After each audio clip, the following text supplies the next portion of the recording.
किसने कहा 81 सीट पे हम नहीं लड़ रहे हैं? पिछले प्रेस कॉन्फ्रेंस हमने क्या कहा था? पहला बात, आप लोग हर चीज को आप ले लेते हैं एकदम। हमने क्या था अनुमान? हमने क्या कहा था? हम लोग 8 लोकसभा लड़े हैं, 8 6 48 होता है, चतरा और झाझा में 5-5 सीट यानी 46 तो लड़ेंगे ही लड़ेंगे। जहां लोकसभा लड़े हैं वहां विधानसभा लड़ेंगे ही लड़ेंगे। हम लोग जमशेदपुर नहीं लड़े थे, गोड्डा नहीं लड़े थे, पलामू में नहीं लड़े थे। हम ये आपको बता रहे थे कि अनुमान हम लोग 55 तक जा रहे हैं। अब हमने ये कहा था कि अनुमान, तो अगर समय बीतता जाएगा, हम लोग आगे बढ़ते जाएंगे, 81 को टच करेंगे। उसमें क्यों नहीं? अगर आप हैं तो प्रमाणित कीजिए। हमने तो कभी राजनीतिक महत्वाकांक्षा नहीं। अच्छा, अगर है तो हम आपको, चलिए हम आपको 10 लाख रुपया देते हैं, आप एक नेता बना दीजिए। तो 10 लाख रुपया दे रहे, 1 करोड़ रुपया दे रहे हैं, किसी भीड़ से जाइए और किसी कॉलेज के पढ़ने वाले नेता को सीएम के रूप में फेस करवा दीजिए। सर, बोलना आसान है, नेता बन जाएगा रातों रात, इतना आसान चीज़ है? उसके लिए लड़ना पड़ता है, उसके लिए कलेजा चाहिए, जिगर चाहिए, बात करना होता है बीसीसीएल के खिलाफ, धरना देना पड़ता है, केस खाना पड़ता है। नेता ऐसे बनता है? 10 लाख दें आपको, नेता बना दीजिए। लोकतंत्र के चौथे स्तंभ तमाम मीडिया बंधुगण, मीडिया से जुड़े हुए बहनीगण, आप सभी का इस प्रेस कॉन्फ्रेंस हॉल में अभिनंदन है, आभार है।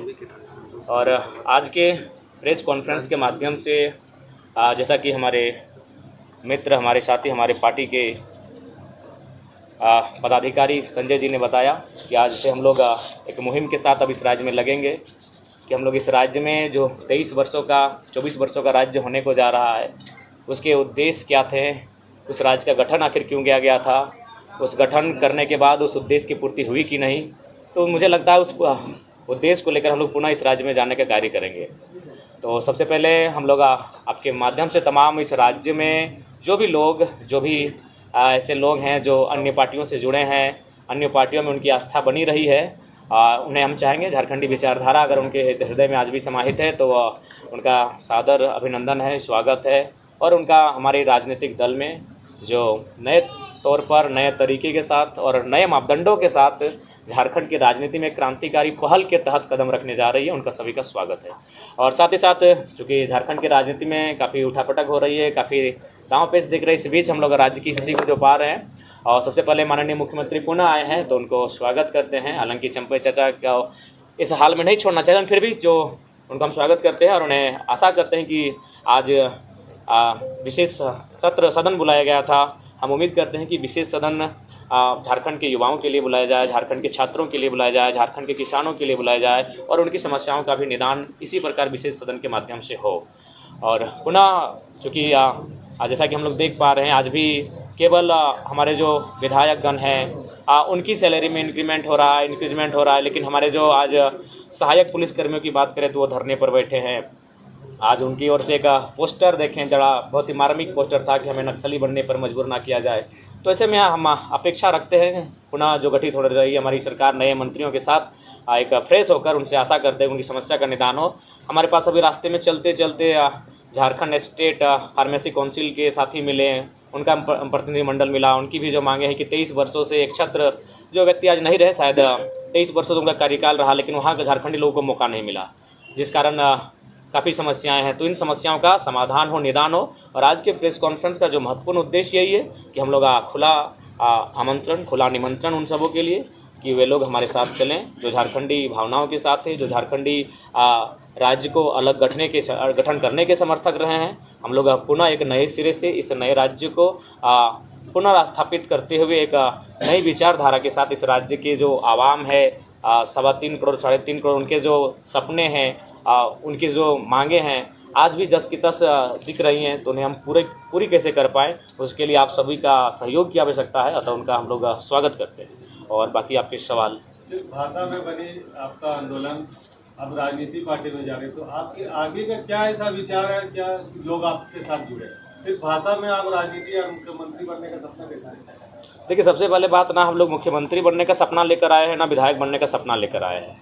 हम लोग मुद्दों के साथ खड़े रहे, जिन मुद्दों के साथ झारखंड के नेताओं को खड़ा होना चाहिए था। अब तो ये हम लोगों का 2 साल का कार्यकाल रहा है और हम लोग का ये आवाज़ बनने का काम किया कि अब हमारे नेता, हमारे विधायक कानून की किताबें पढ़ने लगे हैं और मुद्दों पे बात करने लगे हैं। तो ये मुद्दों को इग्नोर कर देते थे, आप खुद उनसे सवाल पूछते थे वो सीधा स्किप कर जाते थे, यानी मुद्दों पर बात करना ये मुनासिब नहीं समझते थे। तो अगर ये मुद्दों पर बात कर रहे हैं, अब वो सांसद दिल्ली में जाके लघु उद्योग कुटीर उद्योग की बात कर रहे हैं पलायन को रोकने के लिए, तो ये बड़ी बात है, ये हमारी उपलब्धि है। तो अगर आपको अभी भी लगता है तो मैं आपको पुनः कहूँगा, अभी भी हमें दोनों राजनीतिक दलों से अभी तक का ऑफर है कि 7 सीटों का 9 सीटों का है।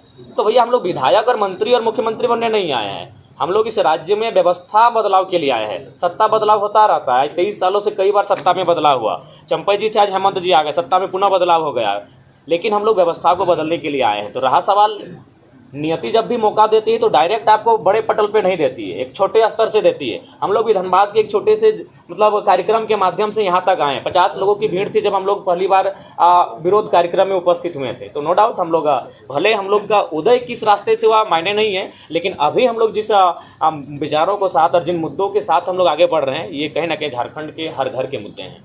महत्वपूर्ण कौन से मुद्दे होंगे आने वाले? देखिए, महत्वपूर्ण मुद्दे मैं बार बार कह रहा हूँ, महत्वपूर्ण मुद्दे बहुत सारे होंगे, महत्वपूर्ण मुद्दे एक नहीं है। और झारखंड विविधताओं का राज्य, आप स्पष्ट जानिए। आप किसी भी राज्य को अगर आप पढ़ने जाएंगे, उस राज्य को अगर अध्ययन करने जाएंगे, तो अनुसूची 9 का अगर अध्ययन करेंगे तो सभी राज्यों का अपना भूमि का जो कानून एक ही है। लेकिन आप अगर झारखंड की बात करेंगे तो आपका संथाल में संथाल परगना टेनेंसी एक्ट मिलेगा, आपका छोटा नागपुर में छोटा नागपुर टेनेंसी एक्ट मिलेगा, और फिर कोल्हान में आपका विल्किंसन रूल मिलेगा। तो झारखंड विविधताओं का राज्य है, तो यहाँ मुद्दे भी विभिन्न हैं, विविधताओं में हमारे मुद्दे भी हैं। तो उन सारे मुद्दों को एक जगह इंक्लूड करते हुए, एक निचोड़ निकालते हुए, उन तमाम मुद्दों को हम लोग बिंदुवार करते हुए विधानसभा के चुनाव में हम लोग आएंगे। शहरी क्षेत्र के भी कई मुद्दे हैं। जी, मुद्दे हर जगह हैं, मुद्दे हर घर में हैं, शहर में भी हैं, उन शहर के मुद्दों के साथ भी हम लोग खड़े पाएंगे अपने आप को।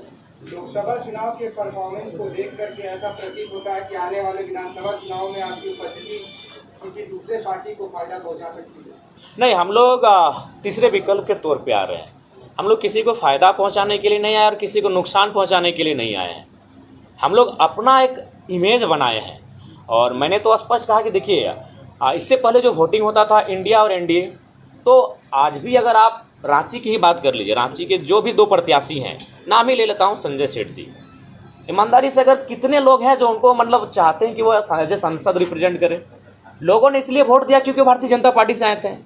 जो सहाय जी की बेटी है, कौन लोग हैं भाई जो मैंने एक तो सहाय जी को 20 साल नेतृत्व का अवसर दिया, अब उनकी बेटी जो किसी कार्यक्रम में उपस्थित नहीं हुए, जो धूप कंकर मैंने धूप बारिश को ये मैंने झेली नहीं है, जो झारखंड के लोगों की भावना को भाषा को नहीं ठीक से समझ पाती हैं, जो कहाँ रही हैं, कितने लोग हैं, तो मजबूरी में वोट करते हैं। हमने उस मजबूरी को मजबूती का नाम दिया है। तो इसीलिए अगर आप भी अगर सोच रहे हैं ऐसा कि हम किसी को फ़ायदा किसी को घाटा पहुंचाने हैं, बिल्कुल नहीं। हम मजबूरी से जो लोग वोट करते थे उस वोट को मजबूती से तब्दील करने आए कि आपको हम तीसरा विकल्प दे रहे हैं। टीजीटी के छापों का कुछ मुद्दा है कि छात्र नेता और राजनेता बन गए हैं हमारे साथ। नहीं, हम लोग उनके साथ हैं, हम लोग हमेशा साथ हैं। हमने तो कल भी बयान दिया था, आज भी दे रहे हैं और कल भी देंगे कि अगर हमें अवसर मिलेगा तो मुद्दों को सदन में रखेंगे, और वहाँ अगर अवसर नहीं मिला तो सड़क में है आपके लिए, सड़क में बैठे हैं आपके लिए। एफआईआरों में हमारी कोई कमी नहीं आई है। लोकसभा चुनाव लड़ते लड़ते 4 एफआईआर मैंने हमारे ऊपर हुआ है। तो हम लोग कब मुद्दों से भागे हैं और कब उनके मुद्दों से हम लोग अपने आप को दूर किए हैं? नहीं जी, इसके बाद हम तो सुबह ही जाने वाले थे, वो स्वयं नहीं थे अपने धरना स्थल पर।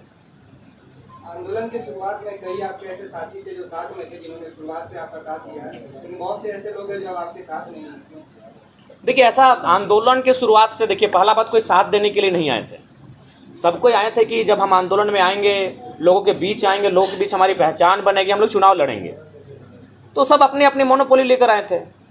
लेकिन हम तो एक छात्र थे, हम तो उस दिन जाना भी नहीं चाहते थे आंदोलन में, चले गए। नियति हमें लेकर जा रही थी। अब लोगों ने हमें पसंद किया, लोगों ने हमारे नेतृत्व को स्वीकार किया, तो उसमें हम क्या कर सकते हैं? हमने तो कभी नहीं कहा कि हमारे हाथों में नेतृत्व दीजिए। लोगों ने स्वीकार किया, लोगों ने विश्वास किया। और ये साथी पुराने नए क्या, अभी हो सके इसी सभागार में हमारे बहुत सारे साथी हैं जो 3 महीना बाद हमारे साथ नहीं दिखेंगे। जो साफ जो कहना है वो साफ कहेंगे। शुरू से ही आंदोलनों के पीछे आपकी राजनीतिक महत्वाकांक्षा? नहीं, बिल्कुल नहीं। अगर आप हैं तो प्रमाणित कीजिए। हमने तो कभी राजनीतिक महत्वाकांक्षा नहीं। अच्छा, अगर है तो हम आपको, चलिए हम आपको 10 लाख रुपया देते हैं, आप एक नेता बना दीजिए। तो 10 लाख रुपया दे रहे, 1 करोड़ रुपया दे रहे हैं, किस भीड़ से जाइए और किसी कॉलेज के पढ़ने वाले नेता को सीएम के रूप में फेस करवा दीजिए। सर, बोलना आसान है, नेता बन जाएगा रातों रात, इतना आसान चीज़ है? उसके लिए लड़ना पड़ता है, उसके लिए कलेजा चाहिए, जिगर चाहिए, बात करना होता है बीसीएल के खिलाफ, धरना देना पड़ता है, केस खाना पड़ता है। नेता ऐसे बनता है? 10 लाख दें आपको, नेता बना दीजिए। जयराम जी, आप 50-55 सीट पर आगामी विधानसभा चुनाव में लड़ने वाले हैं।